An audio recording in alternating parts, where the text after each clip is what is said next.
Welcome to Clause 8, the voice of IP. I'm Eli Mazur, and today we're lucky to be joined by Quinn, the founder of IP Watchdog.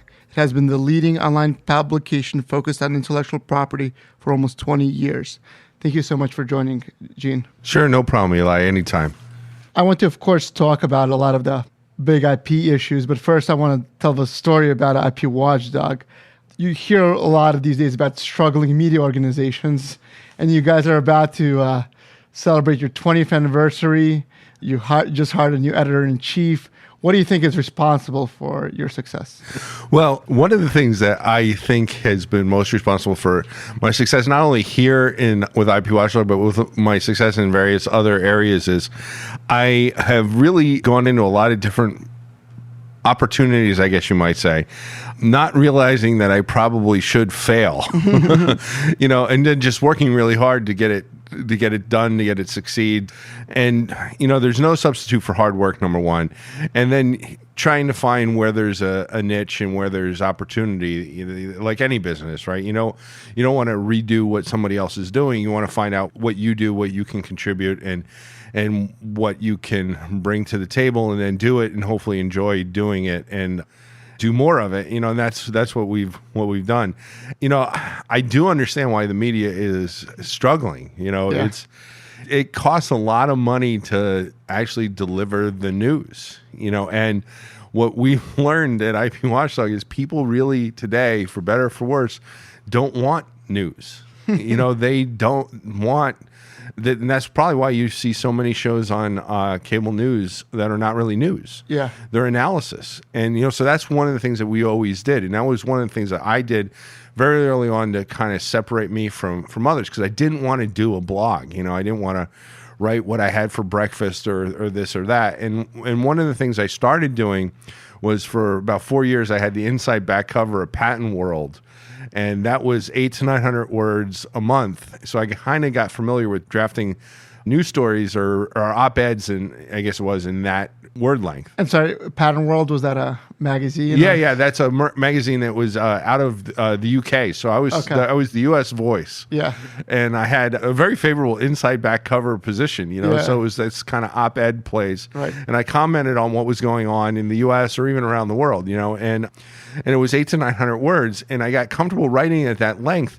And so it wasn't really blog length. It was say a little bit about the facts, but then get to the analysis.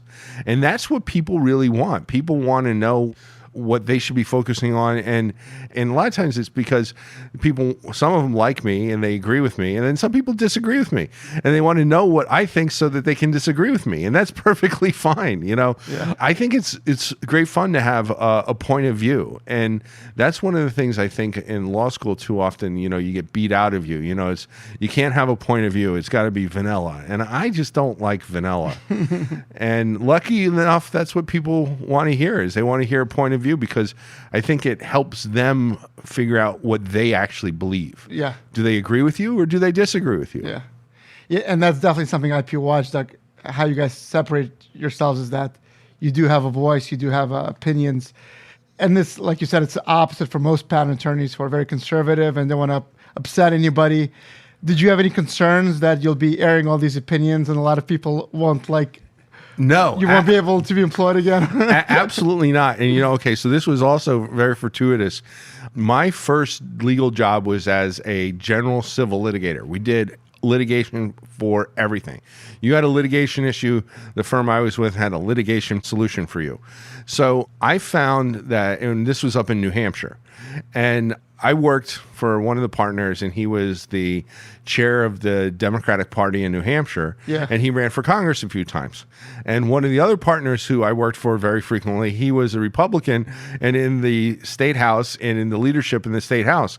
And I noticed very early on that, it was like, the people who are hiring Joe tend to be Democrats and tend to be people who he has something in common with. And the people who are hiring Dave tend to be Republicans, and they tend to have something that they have in common with him. Yeah. And they used it as a business development tool. It's like, this is who I am. Yeah. If you don't like me, that's fine, perfectly fine. You don't have to like me. I'm a very good attorney, and they obviously worked for people who they didn't share political views with. But they worked a lot of times with their network and the people who did like them. And it seemed like a natural affinity. So I always try and tell younger attorneys, don't be afraid to be yourself, because clients know when you're not yourself. And they won't know exactly why they don't trust you or why they don't like you. Yeah. But I think 9 times out of 10 is because you're wearing a mask and it's not who you really are. And I've seen people in our space, Eli, there's all kinds of people who are just nerdy geeks. I'm a nerdy geek. I mean, and wear it with a badge of honor, because there's a lot of nerdy geeks that need patent work.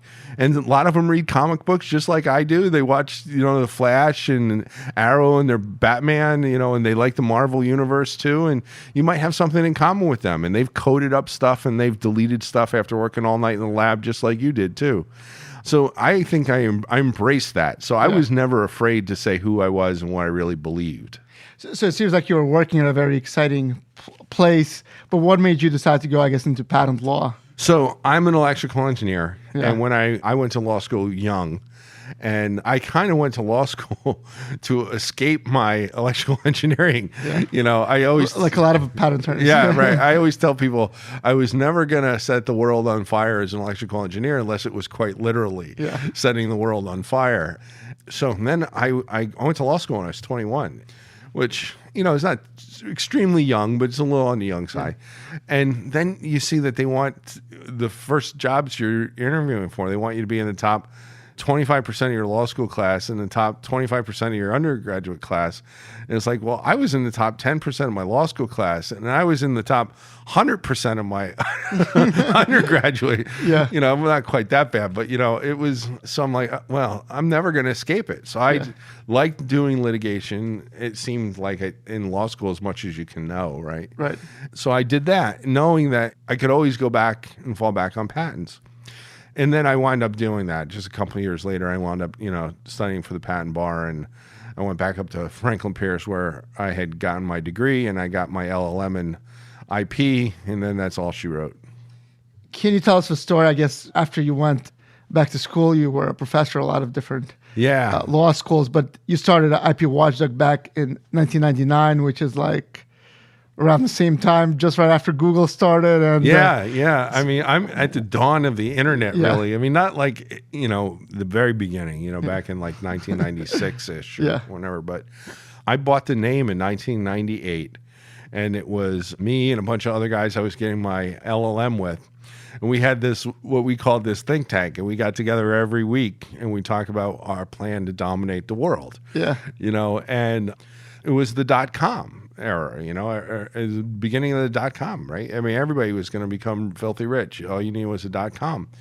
So I had bought IPWatchdog.com, and our collective idea was we were going to evaluate stocks based on their IP portfolio. And not that it was going to be, buy this company, sell that company, but it would be like a piece to the puzzle. Because, if you have enough indicators saying buy, then buy. If you have enough indicators saying sell, then sell. Yeah. So we were hoping to be an indicator. Yeah. And then everybody that was involved in this plan went and got hired here, hired there, hired everywhere. And then I'm left, and I had the name, and that explains the name, I guess. Yeah. And so then I started teaching from place to place, and I started just putting up the stuff I would write. And it was about probably 2001 when I realized I was just looking at I don't even know why I was doing it. I was looking at our server statistics. Yeah.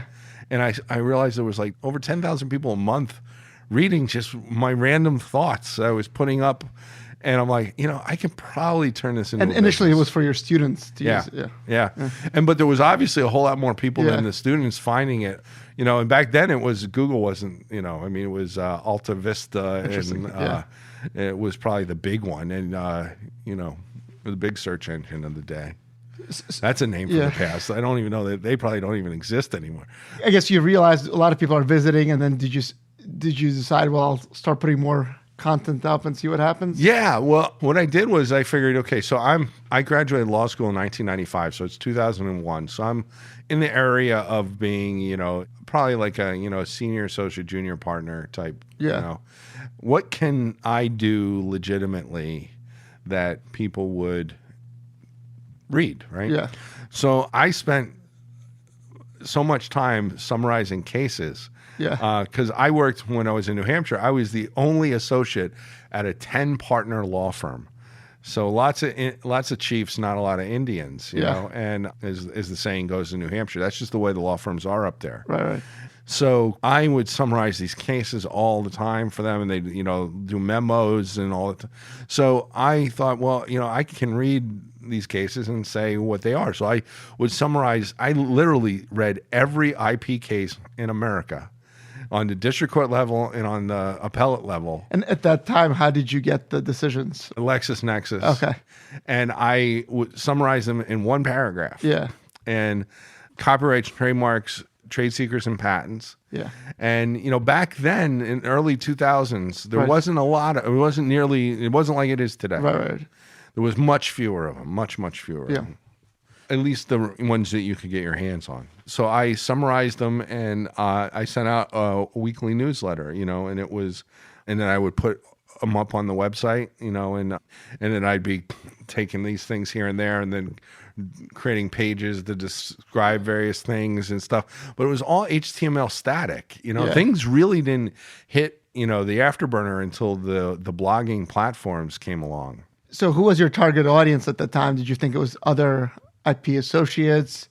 Did you hope it would be potential clients, or what were you thinking? Well, it was potential clients for sure. It was IP attorneys, and I can't say as I really had a plan. I had more of a belief, that what I was doing was going to wind up being worthwhile, because there's so much of what you do, particularly at the beginning of your career, where you're trying to build a name for yourself and build expertise.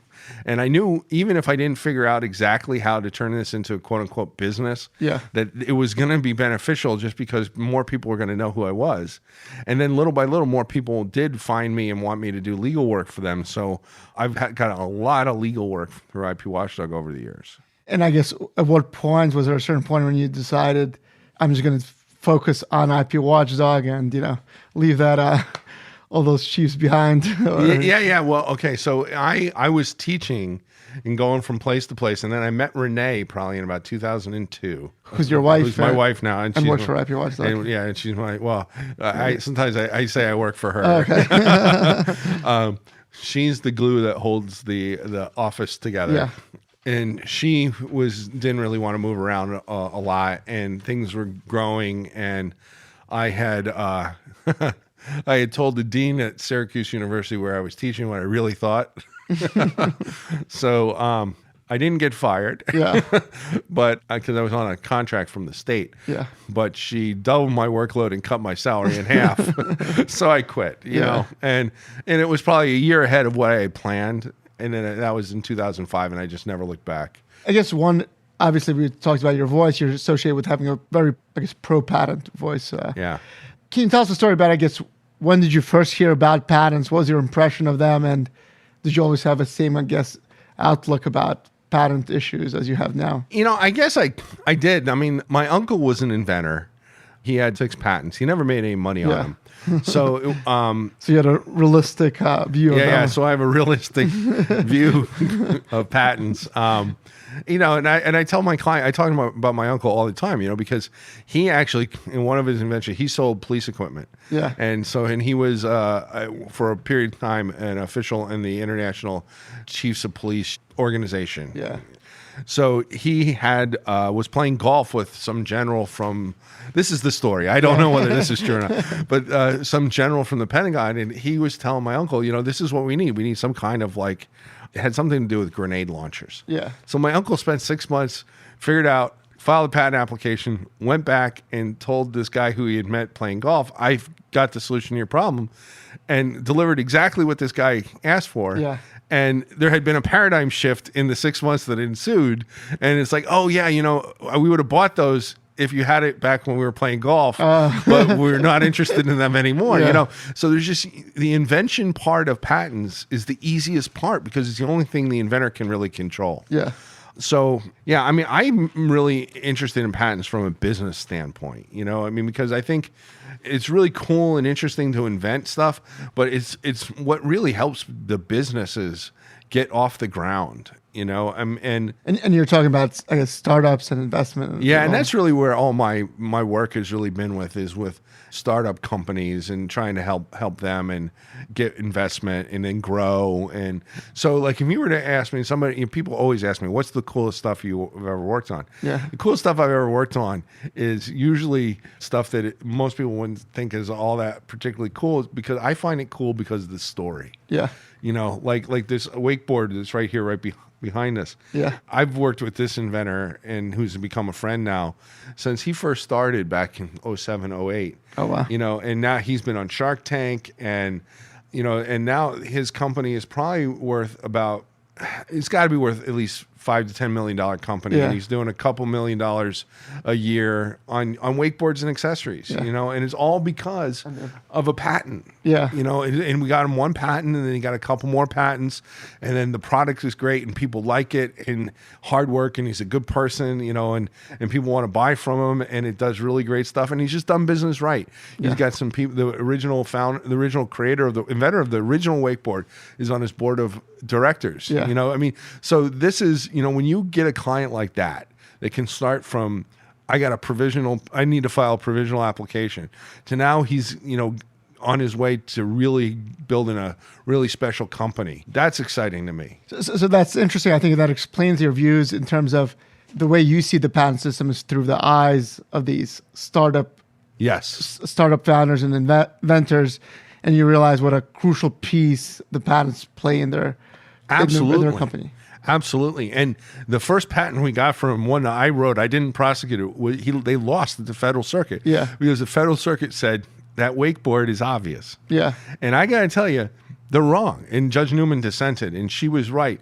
There's nothing obvious about it. And it was all about secondary considerations, because he's got video showing big fat people like me, bigger and fatter than me, getting up on this wakeboard. An old grandmother, 80 years old, getting up on that wakeboard. Now, if you're not a big fat guy like me, you don't know. You're not supposed to be able to get up on a wakeboard. Right. This wakeboard is different. Yeah. It is special. And sometimes I think I look at these judges and it's like, did you actually read what was filed? Did you actually read the patent? Did you actually take the time to think about the invention? Because a big guy like myself that tries to get up on every other wakeboard that's out there spends all day getting dragged around the water until my arms are too tired because the boat can't go fast enough and the wakeboard isn't designed well enough for me to get up. Yeah. But this is a wakeboard everybody can get up on. Yeah.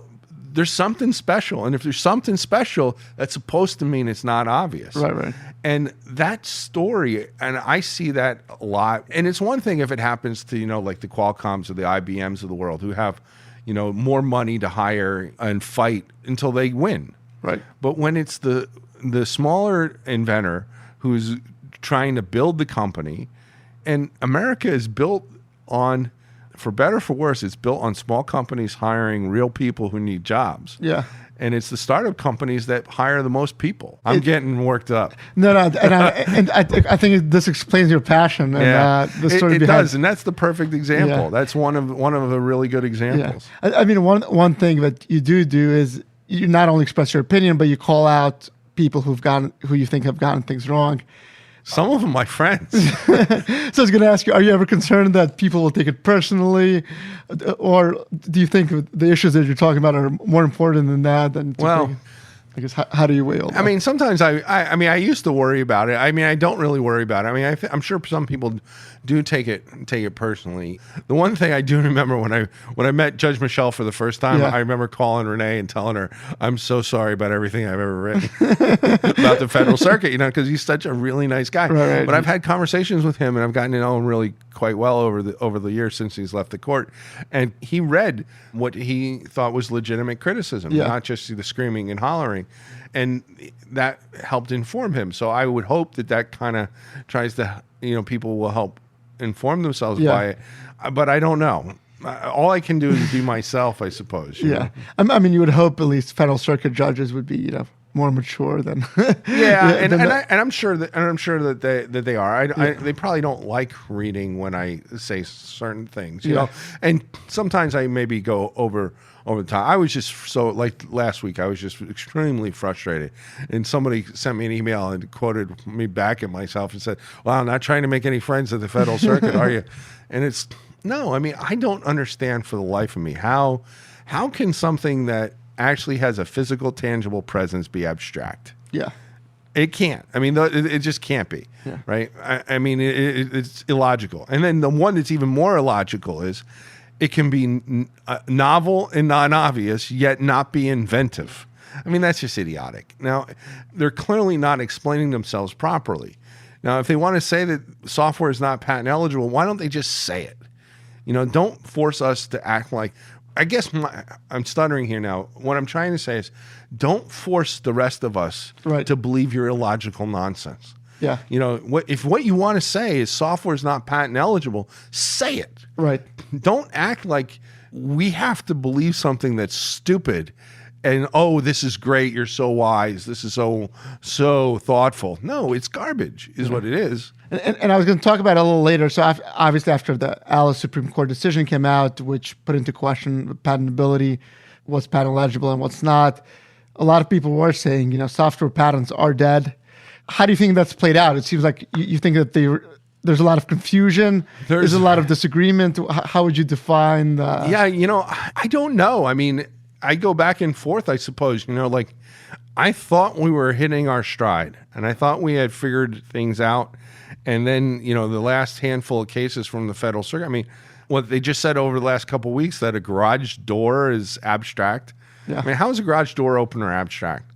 I mean, I mean, I guess what they're trying to say is that the wireless component can't be what is new, or I mean, but it just seems like they're saying such things that are just bizarre, you know. And I mean, nobody wants to notice that in order to say if that's correct, then there's another well understood black letter statement of patent law that has to now be false. I mean, so we were told you can never dissect claims. Every claim limitation has to have a meaning, and you can't ignore them. Yeah. Well, they're clearly ignoring claim limitations. Yeah. You know, so which one is it? You know, we can't act like all of these things can be fit together in harmony because they can't. Right. And we're looking to the Federal Circuit for answers, and they're not giving us any answers. So unfortunately, I think we're in this place where the best thing that we can do is tell the clients, look, things are going to change. You know, we've never been able to give the same advice for more than a couple years in software. Right. Whether it's with obviousness changes, patent eligibility changes, the way the patent office handles it changes. So what you file today is going to get examined under a different set of rules and laws. Right. So you need to give us enough time and money to be able to do the best practice that we can come up with today that we think will pass muster then. Because if you don't file today, you're never going to get it tomorrow. I mean, that's the only thing we know. But where are we? I mean, if you had asked me this a couple months ago at the beginning of the summer, I would have been pretty optimistic. But after some of these decisions that have come out this summer, I'm not nearly as optimistic. I mean, I guess the argument that at least I've heard from the proponents of the current state of patent eligibility is they say, well, you know, if you actually look at the statistics, the number of, you know, reversals on 101 are actually less than they are in 102 and 103. And there's always disagreements within the Federal Circuit, you know, and they, you know, give you 10 other examples. What is your... Well, I mean, you know, when you can't get a patent, then it's easy to not have reversal. I mean, and part of the other problem too with 101 is, don't forget, so many of these decisions are masked by Rule 36 affirmances. Yeah. You know, so we don't know what the panel really thinks. Oh, I see. You know, I mean, 50%, and sometimes more than 50% of the Federal Circuit's docket is a Rule 36, which they just affirm. So that's skewing those... I think it's totally skewing. Okay. You know, I mean, because if you go and you actually look at these decisions, I mean, people are getting slaughtered on 101 out there. Yeah. I mean, because district courts are killing 101 patents still, or killing patents on 101, and the Federal Circuit's just affirming them. You know, I mean, so the problem isn't getting the patent. Yeah. Getting the patent at the patent office has gotten a lot easier. Right. The problem we're talking about now is keeping it. Yeah. Because the Federal Circuit seems to be back in the business of not seeing a whole lot of patent eligible software out there. And the real travesty, and there's no other word for it. I mean, there's probably many words better suited that are much more severe. I mean, because it's completely inexplicable and inexcusable what they're doing on Rule 36. I mean, it's wrong. And the fact that they're doing it and nobody seems to care and the Supreme Court doesn't seem to care is just mind-boggling. But with so much uncertainty with 101, why are they forfeiting all these opportunities to fine-tune the doctrine? Right. Rule 36 is supposed to be used where the outcome is certain and the law is clear. Right. Do you think the law is clear in 101? I don't, but I guess. And see, and I don't mean to put you on the spot, Right. but I don't think anybody could say it's clear, right? I mean, because like going all the way back to ultramercial and DDR, those are clearly different cases they're the same case with different rulings, right? And there's all kinds of those cases with software. You know, you tell me which cases the panel is going to find as precedential, and we can tell you what the outcome's going to be, Right. But if you don't know which decisions they're going to deem as precedential, you don't know what the outcome's going to be. Yeah. You know, and that is why it's uncertain. Yeah. You know, and the law is not supposed to be that way. It's supposed to be predictable. I guess many people have come to that conclusion that the courts probably can't fix it. That's why we are hearing about this, talk about the 101 legislation. Yeah. To clarify that, you've seen a lot of these battles to pass legislation. And I was going to talk about it later, but they had all these hearings. They're planning to release a new draft in September. Where do you see this going? How many more? Yeah. Some people seem to think it's around the corner, but what do you think? Well, it's not. I think it's dead. It's completely dead. Completely dead. Wow. Because from what I understand, the 112 change is inextricably tied to 101. Yeah. And there is a coalition in favor of 101, and half of that coalition will not only not be in favor, but will turn around and actively oppose the legislation if 112 stays a part of it. So if the coalition splits, then it's got no chance. And the problem is this, you know, like if you read the 101, or I'm sorry, the 112 language, it seems to me to be a fairly fair representation, a general statement of what the law is after Williamson versus Citrix. Right. The question, though, is, are they trying to codify Williamson, or are they trying to go further? Right. And whatever the court's going to do. Right. But what I've heard is the Senate thinks they're going further. Yeah. They want to go further than Williamson. Right. Well, so now what people think is all they're going to do is they're going to take the 101 rejections and move them into 112. Right. Now, for my money, I'd be okay with that. I don't think that's right. I think that's stupid. It's bad. But at least it should get you past a motion to dismiss. Yeah. You know, and if you get past a motion to dismiss, which I can't believe we're talking about that now. Yeah. You know, when I was in law school, you would have been laughed out of the classroom as you know, just not getting it if you we're thinking about getting past a motion to dismiss. But if you can get past a motion to dismiss, maybe at least you have some chance to have some kind of settlement negotiations. Yeah. But and then if it's 112, you should be able to get to a claim construction. But there's a lot of people that think that if all 101 is gonna do is put it into 112, then it's not gonna be any better. Yeah. And I want to get back to some of these issues, but I guess I want to talk a little bit more about IP Watchdog itself. Actually, I talked to a prominent lobbyist a few years ago, and she said that even though people on Capitol Hill and on Key Street don't always like what you write, they're always reading what you're writing. And I've heard similar things in the patent office. Yeah. I guess when did you start realizing that not only other IP practitioners are following what you're writing, but very influential policymakers, like you mentioned, judges like Judge Michel are reading and following closely what you have to say? I'll say that I kind of did know that pretty early on, and I won't name the judge because I don't know whether that judge would like me to name them. But I was, I teach a patent bar review course. Yeah. And I was teaching a patent bar review course, and one of this judge's clerks was present, Oh. And during one of the breaks, the judge said in front of a classroom full of people, identified himself and said, "Oh, the judge reads you first thing every morning, Yeah. every day." And I thought to myself, wow. Wow. I mean, That's pretty cool. That's pretty cool, And then since then, that judge has told Renee that, they read. And that's pretty cool to know that, there's people at the federal circuit that read you. Yeah. And, Judge Michelle has told me I know he reads IP Watchdog now, and he I guess apparently was reading it when he was on the court, unbeknownst to me, And I do know we get traffic from a lot of different places, and I always used to joke about, I don't know whether it's the White House keeping their eye on me, or, but we get traffic from a lot of different locations, and it's pretty cool to see. I'll have to say, but I'm speechless, I guess, and that usually doesn't happen, because I'm just Gene, I'm a patent attorney that isn't afraid to say what I really think, Did that have an influence, I guess, on how, what you wrote about, what topics you wrote about, or, how you approached IP Watchdog, or? Yeah, it certainly did. I mean, because not so much the topics, but, like if you look at, and I hope people don't do this, but if you go and look at some stuff I wrote a long time ago.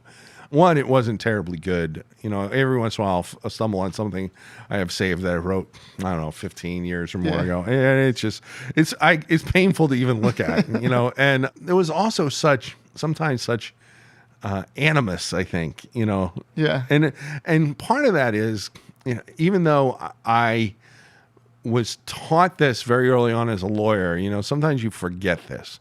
Is the one lawyer who literally broke me in told me, don't ever attribute malice when incompetence can is an explanation, right? Yeah.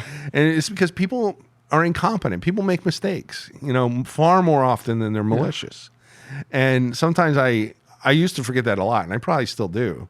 And sometimes, you see this narrative unfold in front of you, and it's like, all right, what's going on here? But, I try and make sure the evidence is really, really there and present.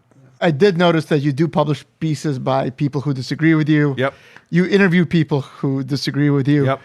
Is that a conscious choice? Is that difficult sometimes to do, to feature? No, I mean, it actually, it's interesting. I think a lot of people would find it shocking who I go to lunch with. And some of the people who I disagree with, some of the people who are on the other side, I have very good relationships with, and we don't agree, but that makes it fun, and people who go to the conferences, they know, right? Yeah. I mean, they see us together. They see us out having a drink or as an after party talking and yucking it up like we're old college buddies, right? Yeah. And then we start jabbing at each other, and it is all good and fun game, when we're together like that. But it doesn't change the fact that they believe what they believe and I believe what I believe. It just means that we can get along. Yeah. And I think that that's pretty cool that there's people like that in the industry, because it doesn't change the fact that I disagree, and that it doesn't change the fact that what I write about, I think you touched upon it when you first started IP Watchdog. It really was. There wasn't almost anybody doing what you were doing. But I guess, how would you describe the coverage of IP issues in general? And I'm thinking of even the major media organizations. And how has that really evolved over the last 20 years or so? Well, first, I think the major media gets IP wrong almost always. And you're talking more than confusing trademarks and patents? Yeah, I mean, they do that all the time.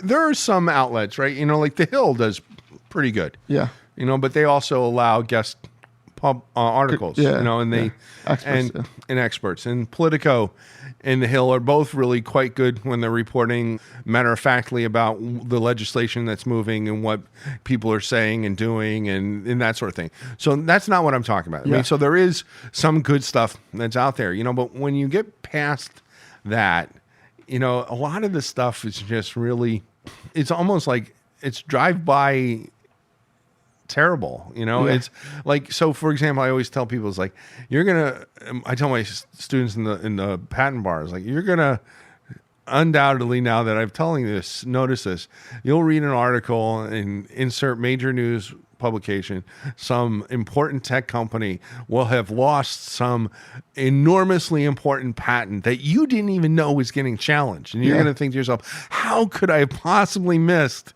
that this patent, the root of all their commerce was being challenged, and all claims will be lost. Yeah. What are they going to do? And it's somebody filed a reexamination, and the first action in the reexamination where the claims were rejected. Yeah. Well, I mean, they're so far away from losing those claims, right? I mean, you got another round of rejections and appeals and all kinds of stuff, both internally and externally to the Federal Circuit, and they get stuff so wrong. Yeah. But the interesting thing, though, is that back when I first started doing this, you wouldn't see any patent news at all. Yeah. Or maybe it was the New York Times would have like once a week have one patent article. Yeah. Now there's patents in the news all the time. And I think the better patent news is the stuff that you see in the business journals, maybe New York Times, Wall Street Journal, that kind of stuff. Although they get a lot of stuff incorrect too, So I think the thing that you have to do is look at stuff and see, and then a lot of times people. Do you reach out to those reporters? No, not really. I mean, I will write about it if it's really egregiously wrong. Like the Fortune did an article a few years ago, and they published it, and it was probably like one of the routine guest contributors wrote that patents were not particularly important to the Industrial Revolution, so why do we need them? Yeah, and it's like, well, that's actually factually incorrect. Patents were regarded as incredibly important for the Industrial Revolution. So when you're making stuff up, it's not that you got it wrong. It's that you sort of intentionally are telling a tale that kind of suits your needs, and some of the problem is like I've talked to some reporters sometimes, and they'll go thinking they have 1,000 words, and then the next time you talk to them, they cut down to 800 words, and then one time I was talking to the guy, says, "Well, I got cut to 400 words. I got to figure out which 400 words." So that's the issue. Yeah. So now I guess I want to talk more about the landscape of how IP policy is made, since you're in that world. Yeah. I mean, besides IP Watchdog, obviously, who else do you think is influential outside of the courts and the government in really shaping IP policy? And there's a whole host of people in D.C. that you never hear about or know about that spend a whole lot of time working on IP policy for a whole bunch of different people. Some of them are lobbyists, some of them are attorneys, some of them are just friends of the patent system. Yeah. So there's a whole lot of people that, really, really care about it. And how does their work, I guess, manifest itself? Is it through lobbying on Capitol Hill? There's some of that. There's the lobbyists in town that do that. Yeah. And there's the usual suspects that if you need lobbying for your company or for your trade organization, you'll go and you'll hire maybe at ACG, or maybe Covington, places like that. Yeah. Aiken Gump's got some good people there, and there's other places around town that got some good lobbyists, and then there's a number of people that are just constantly in the know. They're like the people like Todd Dickinson or Bob Stoll. They're the ex-political people, patent office people, and they are lawyers and they represent and they are in D.C. and they are politically active, and they have developed a practice where they can answer questions and help people navigate, whether it be the patent office or things like that, and so there's a lot of really good people in town. Todd Dickinson is a good name to have if you have a question about policy. He's one I go to a lot, and Bob Stoll is too. Those are both really, really good names. And the firms I mentioned, ACG, Covington, Aiken Gump, those are all good places. And I guess one phenomenon that I've noticed is that there's all these trade groups, maybe 5 or 6 companies get together and then they have some string some alphabet letters together all of a sudden, and they become this group who represent them. I went through the IP Watchdog archives a little bit, and I saw some interesting ones. There were some, who wanted to weaken the ITC and all that. I mean, what role do they play? Is it more of a PR thing? Is it a lot of times I think it is a PR thing. Yeah. And it sort of has to do, I think, with how long they're going to be around and how committed they are and what kind of investment people are going to make in their longevity and in their mission. Yeah. The one thing I think that it's important for people to understand is it doesn't take nearly as much money as most people think it does to influence policy in D.C. Yeah. It takes shockingly little money. And it's not the way that most people think it is. And I'm not going to be Pollyannish and say that there's never been a bribe in D.C. and there's not any of that stuff. I mean, but that's not the way that it goes. That's not what happens. Is if you hire somebody to help you out, like a lobbyist or an attorney, to talk to somebody to get your message through or represent you, you're hiring somebody who communicates really well and knows the substantive issues very well. Yeah. So when they get to talk to staff or members or administrative agency heads or deputies or whoever, they're persuasive. Right. Right? Yeah. So if they have those conversations over and over and over and over again, they'll be persuasive over and over and over again. And there's this old saying about, who's the lawyer's most persuasive? Well, it's the one you heard last, right? So if you hear this stuff over and over again, and the other side is not talking. And you're saying the hearing, you're talking about the perspective from the congressman and the people in the agencies. Yeah. So here's the deal. Like, there's all these events. So we're having this event in DC, or in Arlington, actually, the SCP event. There's gonna be a lot of people there, and there's all kinds of events, not just that we host, but that all kinds of people host. There are events at think tanks. There's events at law firms. There's events at the patent office. There's events everywhere. The National Press Club, everywhere. Yeah, and there'll be top lawyers. There'll be some government people there. There'll be some staffers there. There'll be just a whole bunch of different people there. If you have an issue that's important to you, you'll want to have people there talking to at the relevant events, talking to people about the issue that matters to you. Yeah. Because they're going to be bumping into the people who also care about that issue. And the congressmen and the staffers who are at that also to talk are going to be people who care about that issue. And that's the way it's done. You'll go. What Congressman Massey told me when I interviewed him was, he said the way that affect change is not to go on a tour of the Capitol, get on a bus tour, or buy a plane ticket to go tour the Capitol. It's buy a ticket to a fundraiser in your congressman's district. Right. Because the congressman will shake everybody's hand before they leave. Yeah. And you're going to have a minute, 2 minutes to say whatever you want to say. You're going to actually get FaceTime with the congressman rather than go into the office here at the Capitol Hill where you might only see staffers. So there's some things you can do that really can get your issue in front. So one of the things that, the people who, these aforementioned people we were talking about, and they know how to do that. Yeah. And I guess some of that implies that, the members of Congress really do care. It's not that it's and that's right. And and that's also one of the things that somebody who really kind of knows the lay of the land, that they will help you kind of devise a strategy. And they'll say, well, these are the members that really care about this issue, and this is what you have to do. You need to get to this person and this person, and if they care, then you can work on getting others to care. And so it has to be sort of like a snowball going downhill. Yeah. Because most organizations don't have a limitless amount of money to just throw at things. Yeah. And you don't need to have a limitless amount of money to throw at things. You need to have a thought out plan as to how to go about doing it. Right. I mean, an interesting dynamic with IP issues. One is that you discussed, it obviously doesn't get the same kind of coverage as other issues. But another is there's no clear partisan or ideological divide on these issues. Right. Part of it is that, most members of Congress probably don't really know what a patent is or whatever. Right.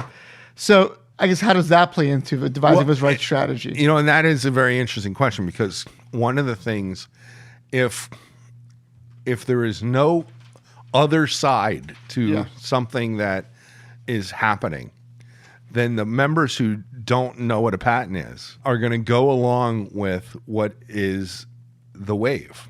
Yeah. And I've been told that.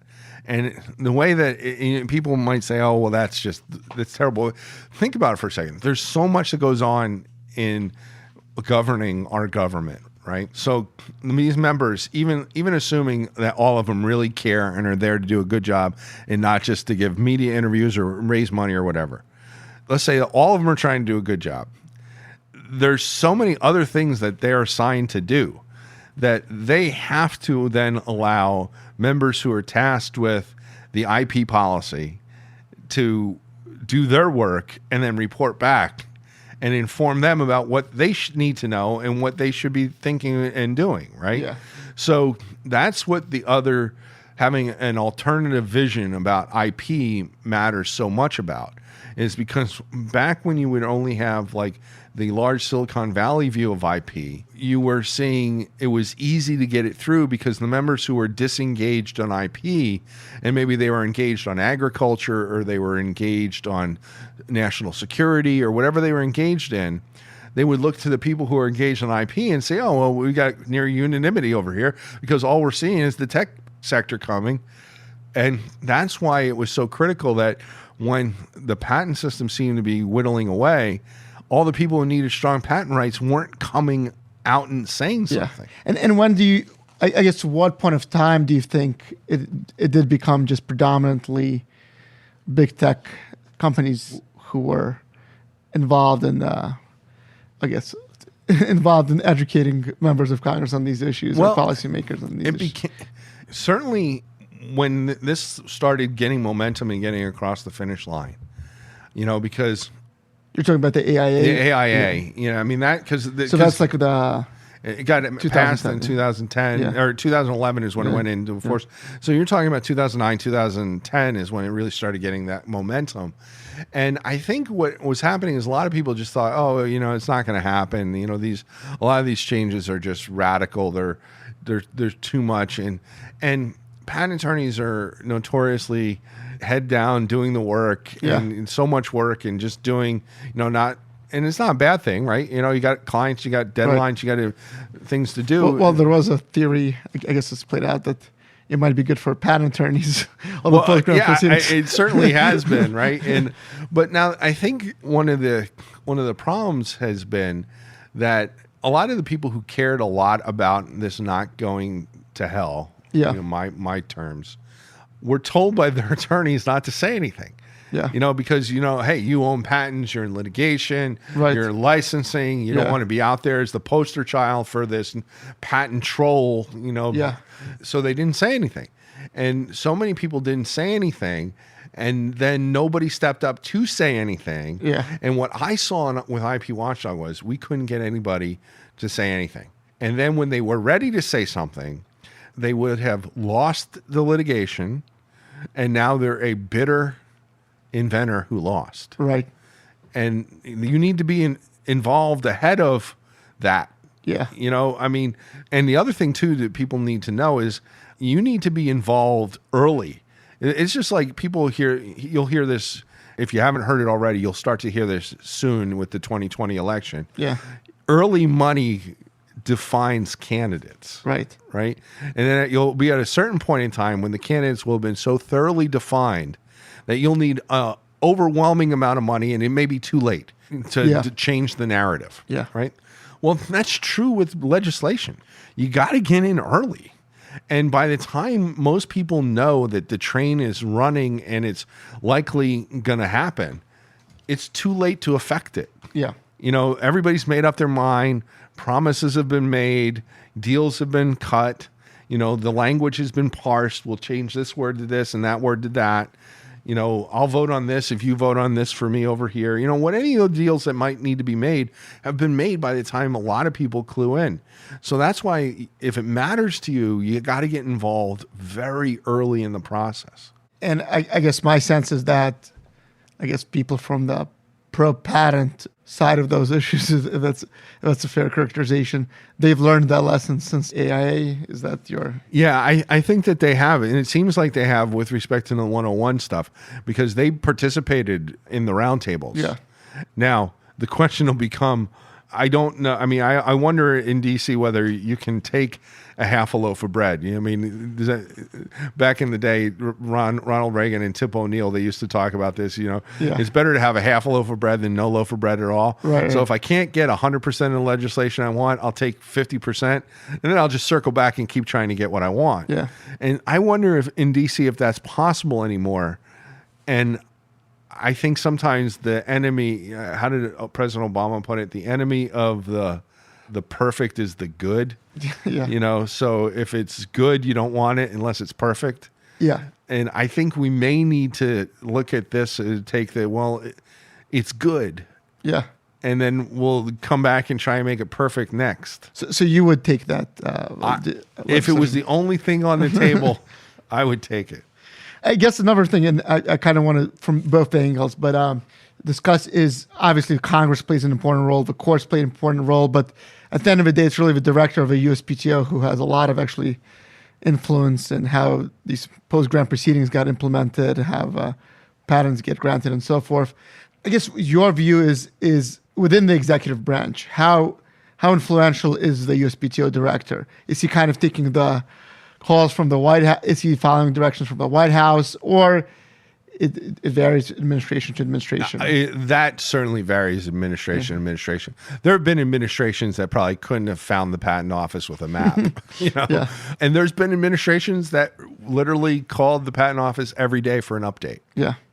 And obviously, I think one of the great things that you did, I think, for the Trump administration, there was a lot of speculation about who would be the USPTO director. Director Yanko, I don't think he had much of a track record. Yeah. Overall, I think a lot of people have been pleasantly surprised when he came out and expressed his views. But how do you think it's played out? Is there anything that has, I guess, pleasantly surprised you or disappointed you about the Trump administration in general and maybe Director Yanko? Well, I mean, I think so. We probably need to just limit ourselves to patent policy when we're talking about the Trump administration. Yeah. But I think... I meant patent right, policy. Yeah. Because that's a much longer conversation. But I think Director Yanko has brought a lot of hope, and he started talking about patents in a very different way. And that was very welcome. And I've been surprised at just how willing he has been to move on 101. And, you know, the Berkheimer memo, I mean, let's not forget, Berkheimer and Atrix, those were litigation cases. Yeah. If the patent office really didn't want to follow them, they didn't have to follow them. Yeah. You know, because they always tell us all the time that, you know, in litigation cases, they don't have to follow the courts. They can have more restrictive view. Yeah.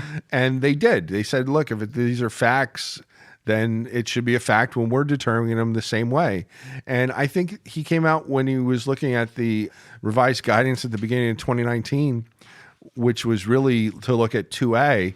I think that's a really good way to look at the step 2A of the Alice Mayo framework, you know, practical application. Because after all, these are inventions. They're supposed to be practical applications of something. Yeah. And if they are, I don't understand how a practical application can be abstract. Yeah. You know, and so I think he's hit exactly the right notes on 101.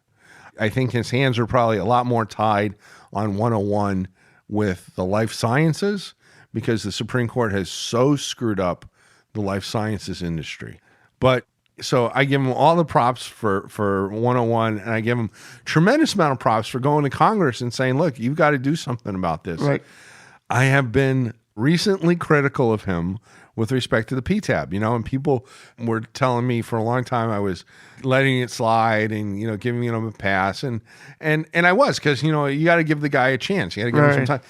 18 months in now, a little more than 18 months in, approaching 19 months in, I think I would have expected more to be done on the PTAB. Now, having said that, and after I wrote that article, obviously, and there was no causal connection because it was in the works, we have had a POP decision.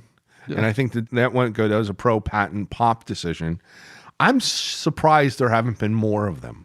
And sorry, can you just describe what the POP is? Yeah. The POP is the Presidential Opinion Panel. Yeah. So one of the problems that the PTAB has is there's now 270 plus or minus judges on the PTAB. And the way that the PTAB has evolved to get things to be precedential, and I may have the percentages wrong, but it's pretty close. To have it be informative, I think they need to have something like 2/3 of the judges agree. Oh. And then to have it be precedential, I think it's 3/4 of the judges agree. Now, when you have 270 judges, I mean, that's ridiculous. I mean, you can't do that, you know? So the POP comes into being, and it's Director Yonko, Commissioner Drew Hirschfeld. Yeah. And Director Yonko is the one who came up with this idea. And his initiative. So it's him, Commissioner Drew Hirschfeld, and PTAB Chief Scott Bolick. Yeah. And they're a panel.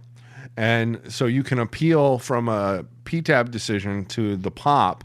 And if the POP takes it, whatever the POP decides becomes precedential for all of the PTAB. Yeah. Now, I get that, it takes time to have these decisions appealed and the hearings heard and then the decisions issued. But it was my understanding as well that Director Yonko reserved for him the ability to just designate more decisions as precedential. Yeah. And I don't think he's done that. So like the one big one that really sticks in my craw is with unified patents. And it's not just unified. I guess it's RPX. It's any of those collectors, what I'll call, and collectors. I call them collectors because they collect the money from all these other people to challenge patents. But all the people that they collect the money from are not considered by the PTAB to be real parties in interest. Now, I get the argument. I understand that they have a Chinese wall in place, they say, where those people that they give them the money are not in control of the litigation. Yeah. But according to the Federal Circuit decision that Judge O'Malley wrote, it depends upon who gets the benefit of the outcome of these decisions. That's how you determine who the real party in interest is. Yeah. And that was always my understanding going back to Wright and Miller, the federal treatise on procedure, and the benefit from these decisions clearly inured to the people who are paying unifieds of the world to challenge these patents and IPR. So I don't understand why the people who are paying are not real parties in interest. And that really because the problem becomes we were told that these IPR challenges were going to have real estoppel. If you lost, there was going to be real estoppel. Yeah. But there is no real estoppel. So that is that's the issue, is that these patents can be challenged and then the actual real party of interest can then go ahead and challenge them again. Again. And again. And I just think at some point in time, the Patent Office needs to follow the Federal Circuit. Look, I think the Federal Circuit makes plenty of bad decisions. Yeah. Here's one that makes all the sense in the world because it's what we know to be true from every other area of law that has ever looked at what it means to be a real party in interest. And Judge O'Malley's decision, and the name of the case is escaping me at the moment, but I can put my finger on it. I've written about it. She wrote about the real party in interest, and she explained it. Going back to the treatises and the cases, that explain it, and that has been my understanding. And that's why I was always very upset about that, because it allows for these patents to be challenged over and over again. And the other thing too is there are some portfolios, and the one I've written about a number of times is Finjan, because I'm more familiar with their portfolio than others. They've been challenged. They've won 80 times. Yeah. They have 29 patents or thereabouts. They've won 80 times. I think they have like 50 pending cases still going on. At what point in time is it harassing? Yeah.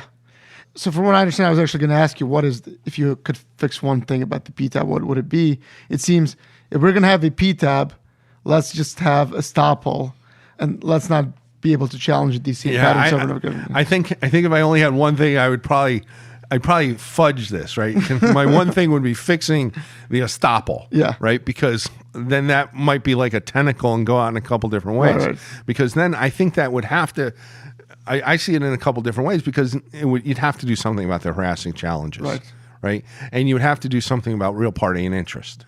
And those I think are two big issues. And you'd also have to do the serial challenges, which is also, that's really the harassment, I think. Yeah. Maybe not, that's a version of the harassment, maybe not all the harassment. Well, it's really, sometimes it's the threat of the PTAB challenges. Yeah.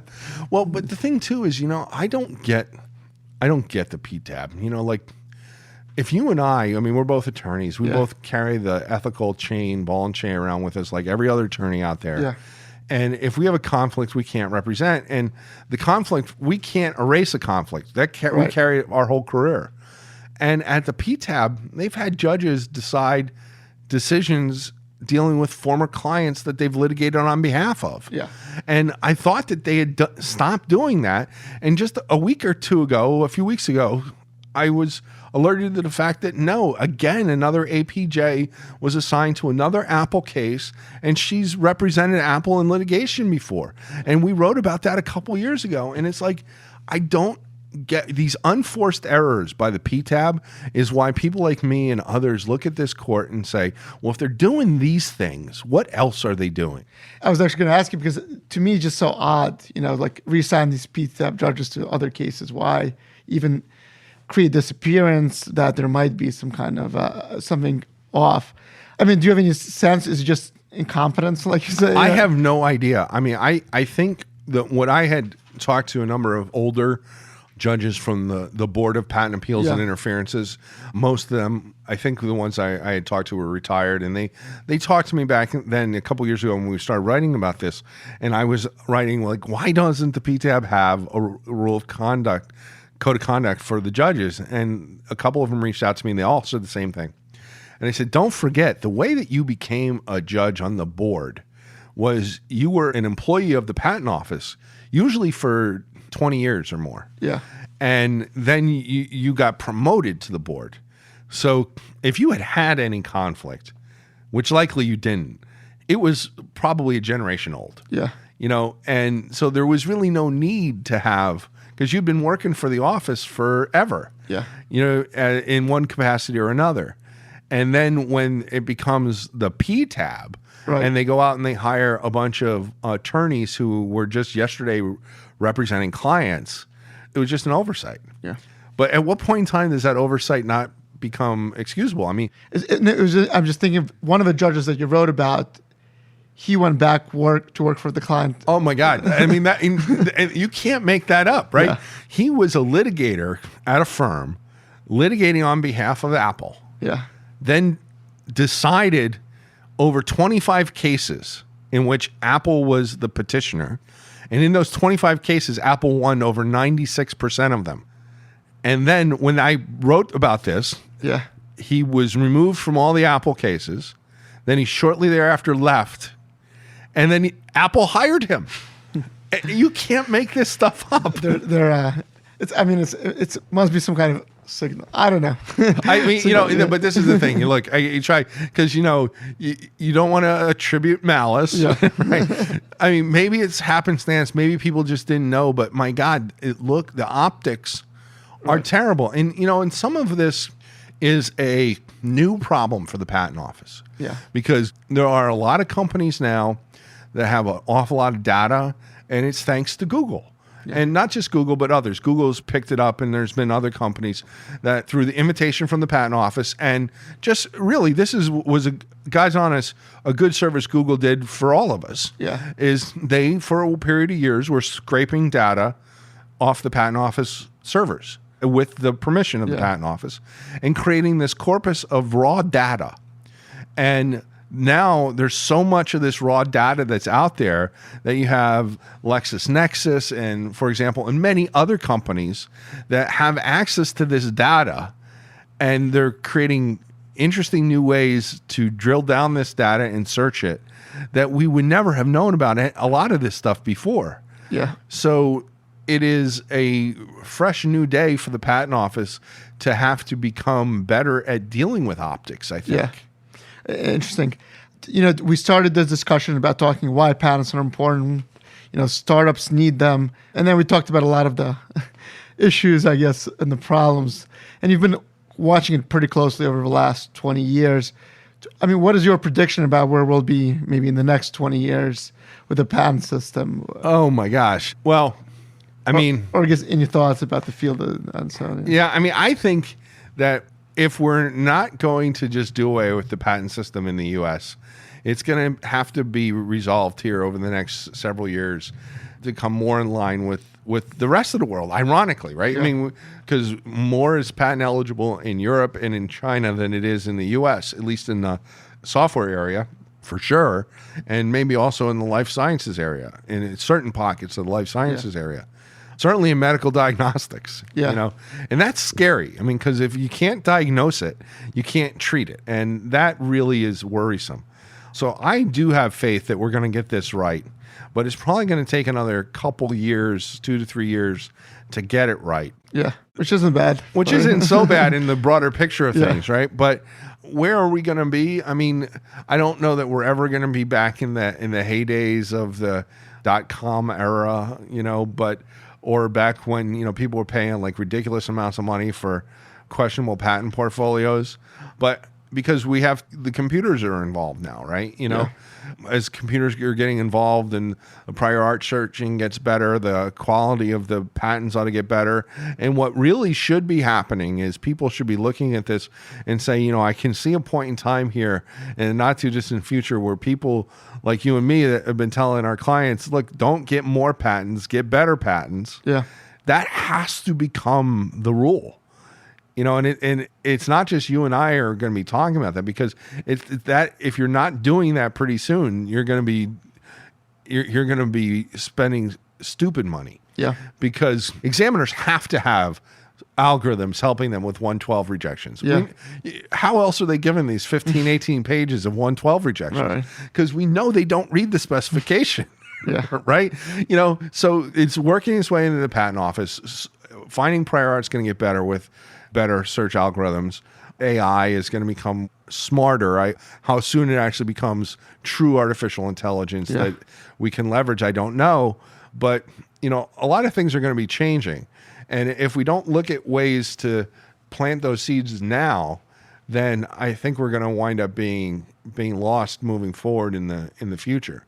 But it seems overall, at least my sense is you're pretty optimistic. If we're going to get higher quality patents in the future, they're going to be more reliable. Hopefully I am. The one caveat is I think we have to do something about this, what I refer to as this sharing economy.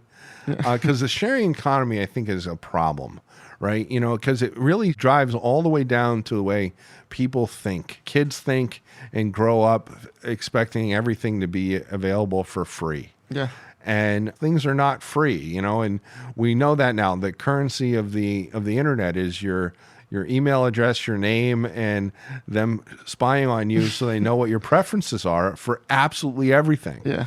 So it's not free, but people want everything for free, and they're willing to give up their privacy to get that, which is a longer conversation on the privacy angle. But what is that doing for content creators, for artists, and for inventors? Yeah. I mean, I think it's going to make it harder and harder for people who are trying to monetize their original creations, whatever that winds up being, to do that moving forward. Yeah. So I do think we need to educate.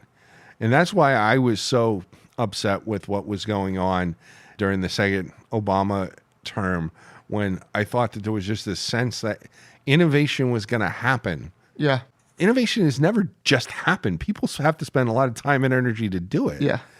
And if we don't have that built into our DNA, and we expect things to be available for free, and we have all the systems to be able to take it and steal it and share it without paying for it, I don't know where that leaves creators. We see where it's left content creators and artists and so forth. A lot of people that are I think it's the average salary for people who are authors is below the poverty line. Yeah. So I think if anything, your concern is more really the fundamentals of a respect of why we have the patent system. Right. It's not the the 101 whatever 101 we'll figure out, but it's really why we have this patent system in the first place. That's right. And I see like some existential threats, and I don't want to pay any more for drugs than I have to. Yeah. But when I feel really bad, I want the drug to work. Right. And if you look at WHO has it's like 400, 410 in that ballpark of the essential drugs in the world. Yeah. And 96 or 97% of them were once patented. Yeah. Now, if you couldn't get a patent on these drugs, there's no way you could invest enough money to bring them to market. Right. And here, every year anymore, it seems like we talk about taking away drug patents. Well, do we really want to take away drug patents and have fewer drugs? Because that's the outcome. Yeah. I think what we ought to be trying to figure out is how to get more drugs, not fewer drugs. Yeah. Right? I mean, like, I don't see anybody really seriously talking about bacteria-resistant diseases, like MRSA. Yeah. You know, I mean, that I think is a real problem, you know, or like every once in a while you'll see like in the science media, we'll talk about when is the next avian flu going to decimate the planet. Well, why are we in the IP community not having that same kind of conversation? You know, because if we're not incentivizing innovation, we're not going to be ready. Yeah. And I think we're not only not incentivizing it, we're actually talking about dismantling it. And that just seems foolhardy to me. Yeah. Now, I get that we want to do something on the cost containment side, but can we please not throw away our future in order to contain costs? Right. There's got to be other ways that we can contain costs that don't kill innovation. Yeah. That hopefully is definitely an important answer for that. I want to end with two hopefully fun last questions. Okay, sure. I guess what advice would you give to a young lawyer who wants to be the next Gene Quinn, who wants to be influential on the IP policy front? Well, I don't know that I would advise anybody to go on my path because it's been a sort of a circuitous path. But what I would do is say is you have to get involved. And I think you do have to have an opinion. One thing I did very early on is one of the firms that I was with, I started trying to bring in clients to the firm, and I was told that I didn't need to worry about bringing in clients. I just needed to do the work I was told to do. Yeah. And then I left shortly thereafter because you can't find yourself stagnate. You're going to be as good as valued based on the clients that you have and the clients that you can bring in and what you bring to the table. And I do fundamentally think people like to work with people they like, particularly in our space. You know, they have something in common with you. Maybe they're like the same video games. Maybe they coded. Maybe you coded. Yeah. You know, maybe you have the same common experiences in labs, whatever it is. Find that commonality and build around it because there's enough people like you, and that will be good. And then as you're doing that along the way, don't be afraid. Go to these conferences and conventions and meet people. And if you're young and you're doing that, you're going to stand out because there's not a lot of people that do that. And I see, you know, like I go to these events and there's a large one will be like 500, 600, 700 attorneys. Yeah. Well, how many attorneys? I mean, there's got to be 40,000 plus patent attorneys in the US right now, right? Yeah. I mean, that's just a small number of people. Yeah. So participate. Show up, listen, and if something interests you, ask questions, talk to people, and be known. Yeah. That's the first thing. And then what you do with that from there, maybe you get clients, maybe you make connections, but have fun along the way. That's great advice. And I there may have been another thing, but I think that's probably the best thing. Have fun along the way and be true to yourself. And I guess a question for you, if you didn't end up following your path in retrospect, is there any other career path that you might have been interested in? Interesting. I don't know that I've ever been asked that question. You know, it's funny how things wind up working. You know, I never really wanted to be a patent prosecutor. Yeah. And that's sort of where I landed, I suppose. I took the patent bar so I could call myself a patent attorney because I wanted to do, you know, litigation. And I have thought a lot about, you know, at some point in time, I do kind of hope that I have the ability, you know, the economic freedom to be able to go and take on some of these cases where I think there's wrongs that are going on, right, and try and right them. And we might be trying to start to do some of that a little bit with IP Watchdog. I think in 2020 we're going to try and start with doing some amicus stuff, maybe. Oh, that's pretty cool. But try and get involved there. But you know, it would have been legally related, I suppose. Or, you know, okay, I know what the answer is. Do you file an amicus because they read your blog? Yeah, no, I know, right? But I know what it is. You know, I've always wanted to own because I was a short order cook when I was in college, paying the bills. I've always kind of wanted to have a restaurant. Yeah. You know, so if I wasn't a lawyer at all, that's what I'd probably be doing. That's good. Yeah, I'd be a restaurateur. Any particular cuisine or?